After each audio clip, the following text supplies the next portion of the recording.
Welcome back to Forex Gold Expert. My name is Dhanya George. ഇന്നത്തെ ഈ വീഡിയോയിലൂടെ നമ്മൾ ഷെയർ ചെയ്യുന്നത് ഇന്ന് 4-ാം തീയതി മൺഡേ ആണ്. മെയ് 4-ാം തീയതിയാണ്. 2 ദിവസത്തെ ഹോളിഡേക്ക് ശേഷം മാർക്കറ്റ് വീണ്ടും റീ ഓപ്പൺ ആയിരിക്കുകയാണ്. അപ്പൊ നമ്മൾ ഇന്നിവിടെ ഷെയർ ചെയ്യുന്നത് നമ്മളുടെ ഒരു അനാലിസിസ് ആണ്. അതായത് നമ്മൾ മാർക്കറ്റ് ഓപ്പൺ ആയത് മുതൽ ഏകദേശം ഒരു 9 o'clock വരെയുള്ള മാർക്കറ്റിന്റെ ഒരു മൂവ്മെന്റ് വെച്ചിട്ട് നമ്മളുടെ ഒരു അനലൈസേഷൻ ആണ് നമ്മൾ ഈ വീഡിയോയിലൂടെ ഷെയർ ചെയ്യുന്നത്. ഇതൊരു എഡ്യൂക്കേഷൻ പർപ്പസ് വീഡിയോ മാത്രമാണ്. ഈ രീതിയിൽ തന്നെയായിരിക്കണം മാർക്കറ്റ് മൂവ് ചെയ്യുക എന്ന് നമുക്ക് പറയാനായിട്ട് സാധിക്കില്ല. കാരണം ഓരോ സമയം മാറുന്നതിനനുസരിച്ച് മാർക്കറ്റിന്റെ ഡയറക്ഷനും ട്രെൻഡും ഒക്കെ മാറാനുള്ള സാധ്യതകൾ വളരെ കൂടുതലാണ്. നിലവിൽ പ്രസന്റ്ലി എന്ത് സംഭവിക്കുന്നു എന്നതിനെ ബേസ് ചെയ്തിട്ടാണ് ഈ ഒരു വീഡിയോ ചെയ്യുന്നത്. എന്നിരുന്നാൽ പോലും നമുക്ക് സ്കാൽപ്പിംഗ് ട്രേഡ് ചെയ്യുന്ന ആളുകൾക്കോ അല്ലെങ്കിൽ ഇൻട്രാഡേ ട്രേഡ് ചെയ്യുന്ന ആളുകൾക്കോ ഞാനിവിടെ മെൻഷൻ ചെയ്യുന്ന പ്രൈസ് പോയിന്റുകളൊക്കെ ഓർത്തു വെച്ച് കഴിഞ്ഞാൽ അത്യാവശ്യം പ്രോഫിറ്റ് എടുക്കാനുള്ള ഒരു ഓപ്പർച്യൂണിറ്റി നമ്മൾ ഈ ഒരു വീഡിയോയിലൂടെ ഷെയർ ചെയ്യുന്നുണ്ട്.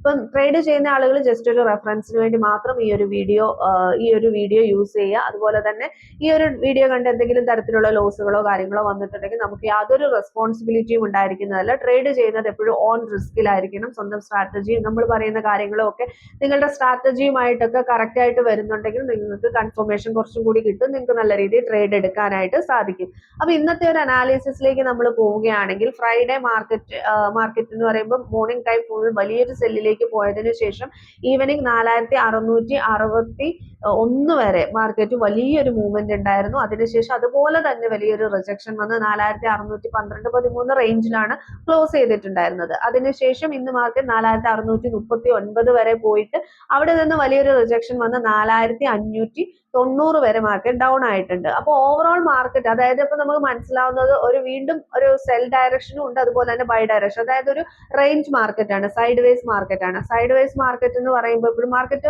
ഓൾമോസ്റ്റ് ന്യൂട്രലിലാണ് നിൽക്കുന്നത്. ന്യൂട്രൽ മാർക്കറ്റ് ആണ് നമുക്ക് എപ്പോഴും ലോസ് തരുന്ന ഒരു മാർക്കറ്റ്. കാരണം രണ്ട് സൈഡിലേക്ക് മൂവ്മെന്റ് ഉണ്ട്. അപ്പൊ അവിടെ ഏറ്റവും കൂടുതൽ വർക്ക് ആവുന്നത് സൈഡ് വേസ് മാർക്കറ്റിൽ ഏറ്റവും കൂടുതൽ വർക്ക് ആവുന്നത് റെസിസ്റ്റൻസും സപ്പോർട്ടുമാണ്. അപ്പൊ അതുകൊണ്ട് തന്നെ അതിലാണ് കൂടുതൽ. മറ്റ് സ്ട്രാറ്റജികളൊക്കെ അത്രയ്ക്ക് വർക്ക് ആകാൻ ബുദ്ധിമുട്ടുള്ള ഒരു മാർക്കറ്റ് കണ്ടീഷൻ ആണ്. അപ്പൊ നിലവിലെ മാർക്കറ്റ് മൂവ്മെന്റ് എന്ന് പറയുന്ന ഓവറോൾ മാർക്കറ്റ് ട്രെൻഡ് എന്ന് പറയുന്നത് ഇപ്പോഴും ബൈ ട്രെൻഡിലാണ് ഉള്ളത്.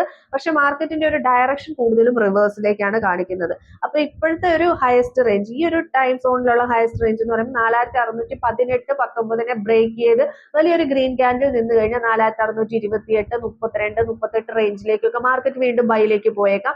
അത് വളരെ സ്ട്രോങ് ആയിട്ടുള്ള ഒരു റെസിസ്റ്റൻസ് ഏരിയയാണ്. അതുകൊണ്ടാണ് അത് വളരെ വലിയൊരു വിക്കായി മാറിയിട്ടുള്ളത്. അപ്പൊ ആ ഒരു റെസിസ്റ്റൻസ് ഏരിയയിൽ നിന്നൊക്കെ നമുക്ക് സെൽ എടുക്കുകയാണെങ്കിൽ അത്യാവശ്യം സ്കാൽപ്പിംഗ് ഒക്കെ ചെയ്യുന്ന ആളുകൾക്ക് അത്യാവശ്യം നല്ല പ്രോഫിറ്റ് എടുക്കാനായിട്ട് സാധിക്കും. അതുപോലെ തന്നെ 4648, 50, 60 റേഞ്ചുകളൊക്കെ വളരെ സ്ട്രോങ് ആയിട്ടുള്ള റെസിസ്റ്റൻസ് ഏരിയകളാണ്. 4661 ബ്രേക്ക് ചെയ്താൽ മാത്രമേ വീണ്ടും 4680, 90, 700 ആ റേഞ്ചിലേക്ക് മാർക്കറ്റ് പോകാനുള്ള സാധ്യത. അപ്പോഴത്തേനും ഓവറോൾ കംപ്ലീറ്റ് മാർക്കറ്റ് ഫുൾ എല്ലാ ടൈം ഫ്രെയിമുകളും ബൈ ട്രെൻഡിലേക്ക് ആയിട്ടുണ്ടാവും. പക്ഷെ നിലവിൽ ഒരു സെല്ലിലേക്കുള്ള ഒരു കൂടുതലായിട്ടും ബൈ അത്രയ്ക്ക് പോകാനുള്ള ഒരു ടെൻഡൻസി കാണുന്നില്ല. സെല്ലിലേക്ക് പോകാനുള്ള സാധ്യതകളാണ് കൂടുതലായിട്ടും കാണുന്നത്. നിലവിലെ ഒരു സ്ട്രോങ് റെസിസ്റ്റൻസ് ഏരിയ 4610 തൊട്ട് ഒരു 4618 വരെയാണ്. അവിടെ നിന്ന് ട്രേഡ് എടുക്കുവാണെങ്കിൽ നമുക്ക് അത്യാവശ്യം പ്രോഫിറ്റ് നേടാനായിട്ട് സാധിക്കും. അതുപോലെ തന്നെ നമുക്ക് ബൈ ട്രേഡും എടുക്കാനുള്ള ഒരു ഓപ്പർച്യൂണിറ്റി ഉണ്ട്.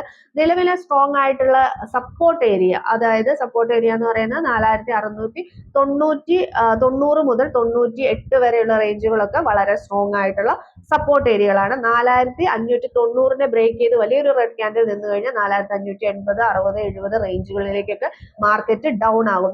പിന്നെ ഡൗൺ ആകാനുള്ള അപ്പോഴത്തേനും മാർക്കറ്റ് ഓവറോൾ എല്ലാ കാര്യങ്ങളും സെല്ലിലേക്ക് വന്നിട്ടുണ്ടാവും. അപ്പോൾ വലിയൊരു ഹ്യൂജ് സെല്ലിലേക്ക് മാർക്കറ്റ് പോകും. ഇപ്പൊ നിലവിൽ വന്നുകൊണ്ടിരിക്കുന്നത് പല രീതിയിലുള്ള എൻട്രികൾക്കൊക്കെ വേണ്ടിയിട്ടാണ് മാർക്കറ്റ് അങ്ങോട്ടും ഇങ്ങോട്ടും മൂവ്മെന്റ് ചെയ്തുകൊണ്ടിരിക്കുന്നത്. അപ്പോൾ ഒരു ഇൻട്രാഡേ ട്രേഡിംഗ് ഒന്നും നിലവിൽ അത്ര പോസിബിൾ അല്ല. സ്കാൽപ്പിംഗ് ട്രേഡിനൊക്കെ സ്ട്രാറ്റജി ഉള്ള ആളുകൾക്കൊക്കെ നല്ല രീതിയിൽ ട്രേഡ് ചെയ്യാനായിട്ട് പറ്റും.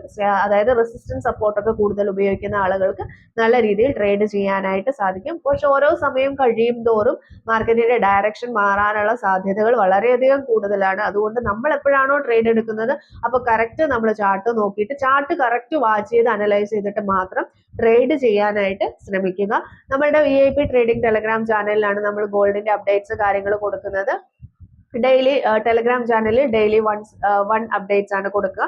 അതുപോലെ തന്നെ നമുക്ക് പുതിയതായിട്ട് വാട്സപ്പ് കമ്മ്യൂണിറ്റിയും സ്റ്റാർട്ട് ചെയ്തിട്ടുണ്ട്. അതിൽ പെർ ഡേ 3 അപ്ഡേറ്റ്സ് ആണ് നമ്മൾ കൊടുക്കുക. അതുപോലെ തന്നെ നമുക്ക് up to date live market analysis on trade ചെയ്യുന്ന ആളുകൾക്ക് യൂസ്ഫുൾ ആയിട്ടുള്ള ഗൈഡൻസും കാര്യങ്ങളും ഒക്കെ നമ്മൾ പ്രൊവൈഡ് ചെയ്യുന്നുണ്ട്. താല്പര്യമുള്ളവർക്കൊക്കെ നമ്മുടെ ഫ്രീ ടെലഗ്രാം ചാനലിന്റെ ലിങ്ക് ഈ വീഡിയോയുടെ ഡിസ്ക്രിപ്ഷനിൽ കൊടുത്തിട്ടുണ്ട്. അതിൽ ജോയിൻ ചെയ്ത് അഡ്മിനെ കോൺടാക്ട് ചെയ്താൽ ഡീറ്റെയിൽസ് ലഭിക്കുന്നതാണ്. പുതിയൊരു വീഡിയോ ആയിട്ട് നമുക്ക് വീണ്ടും കാണാം. താങ്ക്